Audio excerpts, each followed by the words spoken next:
Middle east యుద్ధం ప్రపంచాన్ని అతలాకుతలం చేస్తోంది. గల్ఫ్ కంట్రీస్ నుంచి గ్యాస్ దిగుమతులు తగ్గడంతో నగరంలోని హోటల్స్ పై ఈ ఎఫెక్ట్ పడుతోంది. 2-3 రోజుల నుంచి హోటల్స్ అండ్ రెస్టారెంట్స్ కి కావాల్సినంత గ్యాస్ సప్లై చేయడం లేదు. సప్లై తగ్గి డిమాండ్ పెరగడంతో ఆటోమేటిక్ గా కమర్షియల్ గ్యాస్ ధరలు భారీగా పెరిగిపోతున్నాయి.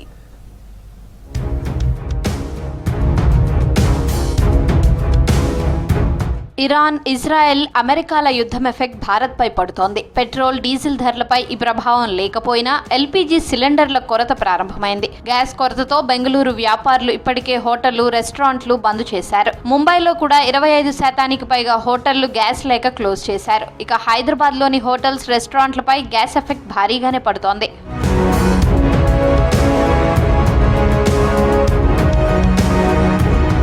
గ్యాస్ ఎఫెక్ట్ హోటల్స్ పై పడుతుండటంతో తెలంగాణ హోటల్స్ అసోసియేషన్ సభ్యులు అత్యవసర మీటింగ్ కండక్ట్ చేశారు. హోటల్స్, రెస్టారెంట్లకు గ్యాస్ సరఫరా ఆగిపోయిందన్నారు. వారం రోజులుగా కమర్షియల్ గ్యాస్ ధరలు పెంచారన్నారు. గ్యాస్ సరఫరా చేయలేమని డిస్ట్రిబ్యూటర్స్ చెబుతున్నారని తెలిపారు. గ్యాస్ సరఫరా లేకుంటే హోటల్ ఇండస్ట్రీపై ఆధారపడి ఉన్నవారు ఇబ్బంది పడతారన్నారు. కేంద్ర, రాష్ట్ర ప్రభుత్వాలు గ్యాస్ కొరత లేకుండా చూడాలని కోరారు.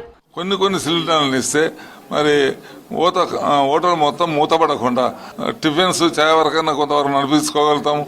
మళ్ళీ అదేవిధంగా మా ఎంప్లాయీస్ 100 మంది, లక్షల మంది ఎంప్లాయీస్ మా హోటల్ పరిశ్రమలో ఉన్నారు కాబట్టి వారు కూడా మేము హోటల్ బంద్ చేసినా మేము భోజనం పెట్టాలా, వాళ్ళకి వేతనాలు ఇవ్వాలా. హోటల్స్, రెస్టారెంట్లతో పాటు టిఫిన్ సెంటర్లు, కర్రీ పాయింట్స్ పైన ఎఫెక్ట్ పడింది. 10 రోజుల క్రితం 1500 ఉన్న గ్యాస్ ఇప్పుడు 2300 వరకు పెరిగిందన్నారు హోటల్స్ నిర్వాహకులు. నూనె, పప్పు, బాస్మతి రైస్ రేట్లు పెరగడంతో తమపై భారం పడుతోందన్నారు. నార్మల్ హోటల్ పై రోజు 2000 రూపాయల అదనపు భారం పడుతుందని తెలిపారు.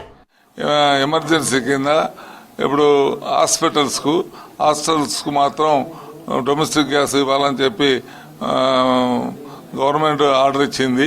వాళ్ళకి మాత్రమే కొంత సప్లై చేస్తున్నాం. ఇప్పుడు కమర్షియల్గా హోటళ్ళు మాత్రం ఎలాంటి సూచనలు మాకు లేవు. అసలు మా దగ్గర గ్యాస్ అనేది లేదు, మేము ఎలా సప్లై చేయగలుగుతాం అని వాళ్ళు చెప్పడం జరుగుతుంది.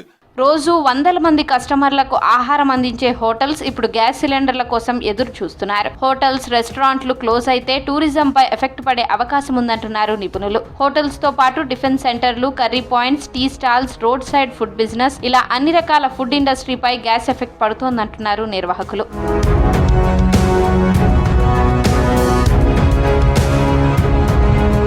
గ్యాస్ సరఫరా నిలిచిపోతే హోటల్స్ అన్ని మూతపడతాయంటున్నారు నిర్వాహకులు. కేంద్ర, రాష్ట్ర ప్రభుత్వాలు చర్యలు తీసుకోవాలని కోరుతున్నారు.